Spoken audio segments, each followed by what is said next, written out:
how to install and set up ChatGPT Atlas on your Mac. Hello everyone, welcome to our channel and let's see how we can do it. For this, just simply open up your browser, either Chrome or Safari, and search for ChatGPT Atlas.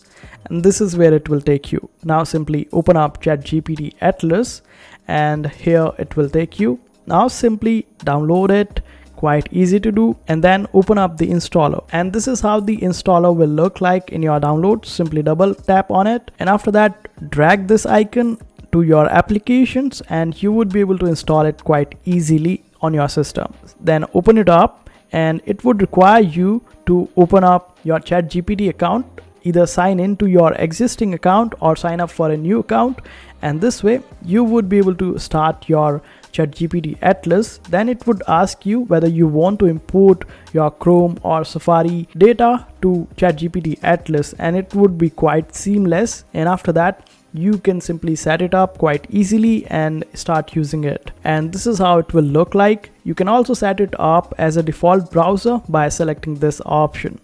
And this is how easy it is. I hope this video was helpful. Make sure to hit that like button and also subscribe to our channel for more helpful videos.